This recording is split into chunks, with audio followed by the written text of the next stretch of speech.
A 1-year-old Tsubasa, ball in hand, was happily playing while his father, Kodai, packed for yet another business trip. But as fate would have it, the ball escaped, rolling dangerously into the street. Naturally, Tsubasa chased after it, completely unaware of the incoming truck barreling down the road, a perfect opportunity for Truck-kun to make his usual dramatic entrance. Fast forward 10 years, and Kodai receives a message from Tsubasa, a picture of the boy proudly donning a football jersey. Meanwhile, in Nankatsu, Tsubasa ditches his poor mother, Natsuko, mid-move to practice his football skills around town. A flashback reveals that, yes, Truck-kun did hit Tsubasa all those years ago. But in a bizarre twist of fate, the ball he was chasing somehow absorbed the full force of the impact, leaving Tsubasa completely unharmed. As if Truck-kun, for once, decided to spare him, in the present, Natsuko shares how ever since that day, Tsubasa has been inseparable from football so much so that she's convinced he was born with a football in his hands. Tsubasa, now older, is practicing non-stop, dribbling his way from Nankatsu Trading Street all the way to the local elementary school's football field. There, he stumbles upon a heated showdown between Ryo and Shutetsu's star goalkeeper, Genzo. The dispute: who owns the field? Genzo, brimming with confidence, challenges Ryo's group. If they can score a single goal on him, they can have the field. Cue the lineup of wannabe athletes in Ryo's gang, each one trying, and spectacularly failing, to get a goal past Genzo. Eventually, the Shutetsu team takes over the field, leaving poor Ryo sulking in defeat. Enter Tsubasa, who casually asks where to find Genzo so he can issue a challenge. Ryo, feeling a glimmer of hope, agrees, and the two introduce themselves. On their way to Genzo's mansion, Tsubasa and Ryo chat about their shared love of football, with Tsubasa showing off his fondness for the ball like it's an extension of himself. Arriving at the city lookout, Ryo points out Genzo's mansion in the distance. Tsubasa, not one for subtlety, decides to write a message on his football, launching it from the hill in hopes of landing it on Genzo's doorstep. A nearby drunken passerby, bemused by the spectacle, watches in awe. Meanwhile, Genzo catches the ball with ease, as his mentor Mikami rushes over to inspect the scene.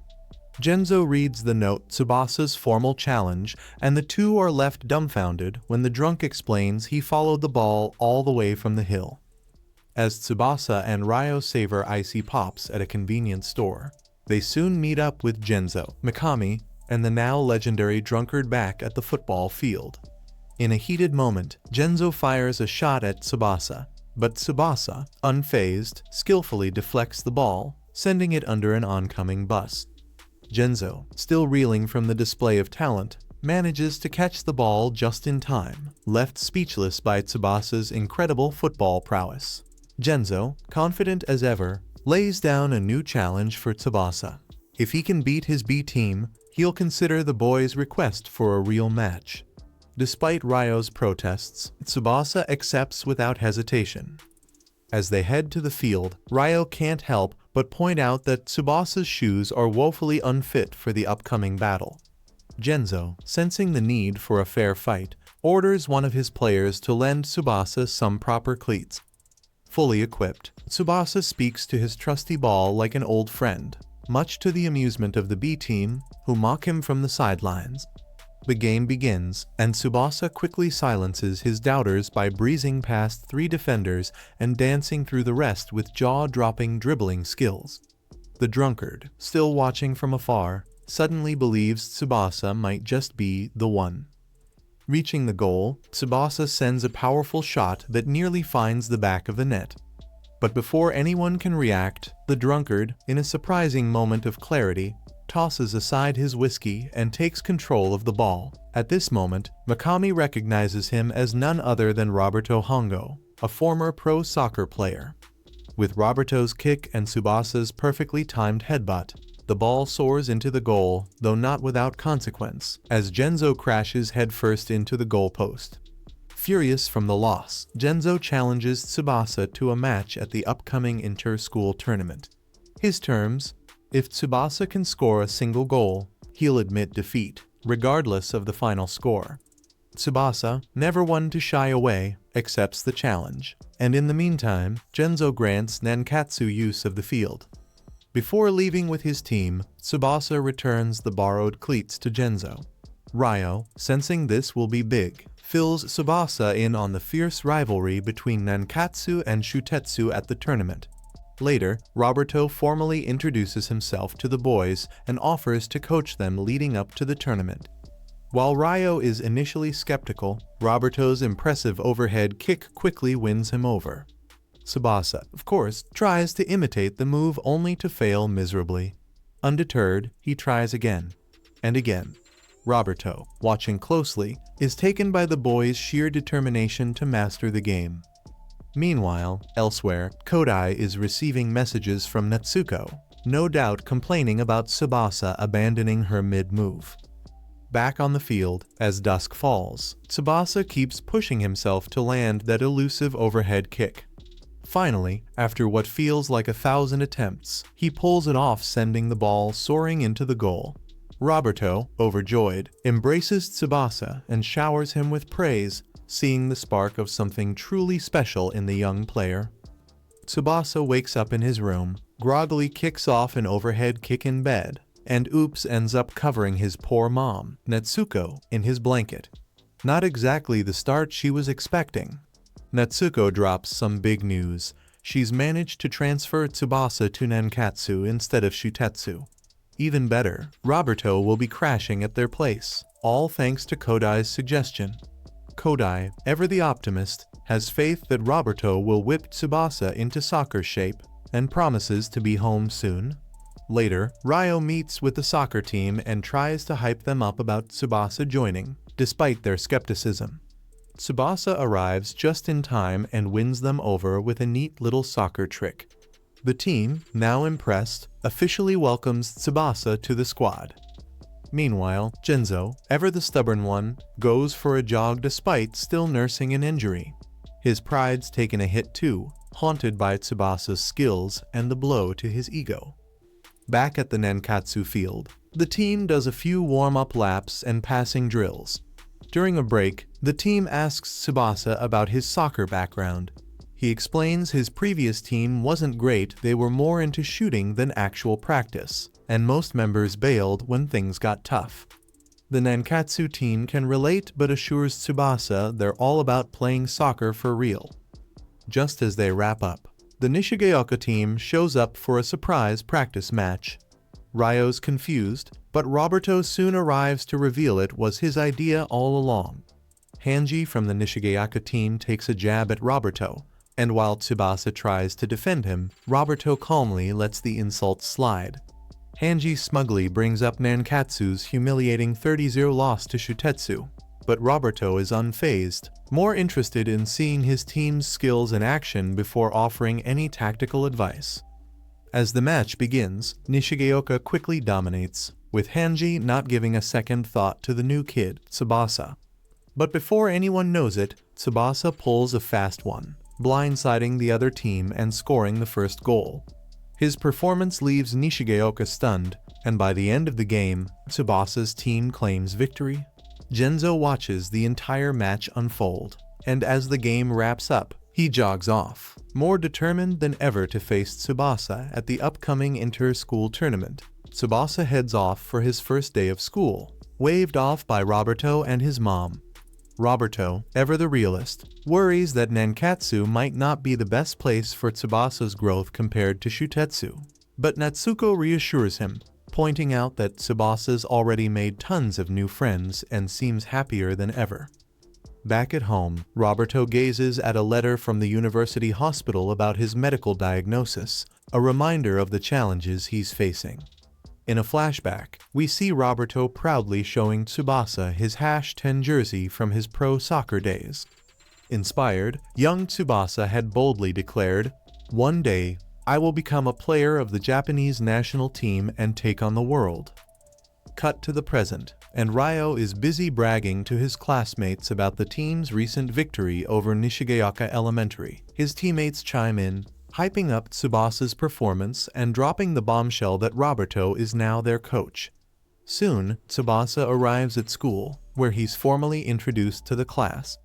He calls his soccer ball his friend, which gets a laugh, and Ryo jumps in to announce Tsubasa as the soccer team's newest star. Sani, a classmate clearly impressed by Tsubasa's bond with his ball, suggests they all watch the team's practice after school. Later, an assembly brings all the school's sports teams together to discuss the upcoming inter-school tournament, and everyone's hyped. Meanwhile, Sani and her gang are already gearing up to be Tsubasa's personal cheering squad. Back at home, Natsuko stumbles upon Roberto's medical diagnosis and is shocked by the news. We hear Roberto's inner monologue, a letter he's written to his former captain in Brazil, revealing that he's suffering from retinal detachment and plans to extend his stay in Japan. He mentions Tsubasa in the letter, clearly recognizing the boy's potential. Back in the present, Roberto meets Tsubasa on the soccer field, where Sani and her group introduce themselves as the Nankatsu Cheering Squad, with Sani proudly claiming the title of boss. To kick things off, Roberto arranges a friendly game, Tsubasa versus the entire Nankatsu team. Unsurprisingly, Tsubasa's skills leave everyone in awe, especially Sani, who's totally captivated by his play. With the practice match done, Roberto gets serious and starts putting the team through their paces with some intense training. Meanwhile, across town, Genzo is hard at work honing his goalkeeping skills under the watchful eye of his mentor, Tatsuo. As the afternoon wears on, the Nankatsu team minus Tsubasa, of course, collapses from exhaustion after Roberto's grueling session. Sani wastes no time in scolding them for their lackluster effort, clearly unimpressed. On the way home, Roberto makes Tsubasa a promise. He'll personally train him every morning at 5 a.m., no excuses. The road to greatness starts bright and early. A young boy named Misaki enjoys a friendly football game by a picturesque lakeside field, while his father busily paints nearby. When the painting is done, Misaki's dad breaks the news. It's time to leave. Misaki's friends, already bummed, know the drill. He's transferring to yet another school, thanks to his dad's nomadic painting career.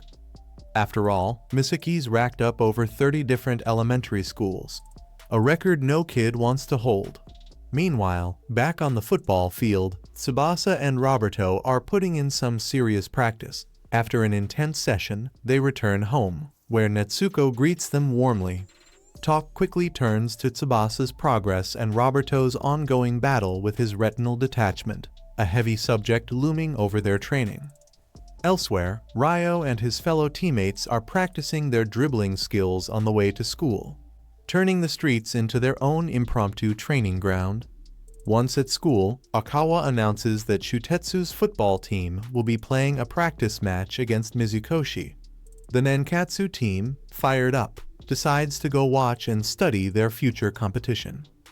At the match, it's immediately clear that Shutetsu is missing their star player, Genzo, who's off in his own world, training hard at home. The rest of the Shutetsu squad, Izawa, Kizugi, Taki, and Takasugi, put on a clinic, leaving Nankatsu in awe of their skills. Shutetsu wins the practice match with ease, leaving Nankatsu feeling a bit shaken. But not Tsubasa. He boldly declares that Shutetsu is beatable, leaving both his team and Hanji in total disbelief. That night, while Genzo keeps grinding away in his solo training, Ryo is lost in thought, reflecting on both Shutetsu's prowess and Tsubasa's insane skills. Then, a light bulb moment strikes. He pulls out his cell phone and makes a mysterious call. The next day, Tsubasa continues his rigorous training with Roberto, and soon the rest of the Nankatsu team joins in. Together, under Roberto's guidance, their skills improve dramatically as they prep for the upcoming inter-school tournament. As the tournament draws closer, Roberto gives Tsubasa one final lesson: goalkeeper training. Despite facing Roberto's relentless shots, Tsubasa doesn't manage to save a single one, but he's pumped about the experience, knowing he's picked up invaluable lessons. On their way home, Roberto and Tsubasa run past Misaki and his father, leaving Misaki curious about this mysterious kid with the football skills. Meanwhile, Genzo's training takes another intense turn as he successfully blocks not one, but two balls at the same time because of course, Genzo's always gotta be extra. On the 22nd of April, the Nankatsu team rolls up to Shutetsu School, all fired up and ready for action. Meanwhile, over in their new apartment, Misaki and his dad, Ichigo, settle in, with a stunning view of Mount Fuji as their backdrop. Misaki snaps a quick pic of the mountain on his phone before heading out with his father for some fresh air and football. Back at Shutetsu's soccer field, Roberto sits in the stands, deep in thought about Tsubasa's potential. Natsuko joins him, and Roberto confides how much the boy reminds him of his younger self, a dangerous combination of talent and determination. Meanwhile, Tsubasa, in classic fashion, accidentally outpaces every runner in the track and field race, leaving the athletes wondering how they got swept away by a soccer kid. Elsewhere, Ichigo is painting a scenic stone bridge by the river while Misaki kicks his soccer ball around, juggling it like the pro in training he is. He gets an email from his friend Matsuyama, but doesn't let it distract him from his footwork. Back at the field, Yamabuki, Shutetsu, and Nishigaoka teams are all tied in the tournament, and naturally, the tiebreaker has to be a soccer game. Drama, anyone? Just before the big match kicks off, in the Nankatsu locker room, Ryo has a heart-to-heart with Tsubasa, confessing he's really glad they crossed paths. It's a touching moment right before they charge onto the field, only to be hit by the sheer size of the crowd. Roberto steps in with some words of wisdom, assuring them that bigger audiences only mean better performances. Tsubasa then notices something odd. Where's Genzo? Turns out, Shutetsu's coach decides they don't need their star goalie to crush Nankatsu. Big mistake? Maybe. Meanwhile, Misaki's still practicing nearby, questioning the universe about why he had to transfer schools yet again. When he spots a narrow gap between two poles, he can't resist the challenge. He shoots the ball through, just as Genzo walks by. Misaki tries to warn him, but Genzo casually snatches the ball out of mid-air like it's nothing. Classic Genzo. Genzo finally arrives at the stadium, just in time to prep for the match. At the same time, Misaki makes it to Nankatsu School, where he meets Sani. After spotting Misaki with his soccer ball, Sani starts talking him up about Tsubasa. Inside the stadium, Sani points out Tsubasa on the field, and Misaki has a mini epiphany. This is the same kid he saw the other day. The game kicks off with both teams hyped, but here's the kicker. Tsubasa's been placed as a center back. The position throws everyone off, especially Genzo, who's starting to get agitated. After Ryo attempts a shot, Genzo blocks it with ease, then orders his team to laser focus on Tsubasa and rack up goals. And their goal? A modest 50 points. No pressure, right? Kick it like Tsubasa and score a goal for that subscribe button. And hey, don't let Genzo block your shot. Give that like button a good strike while you're at it. Let's keep this game going.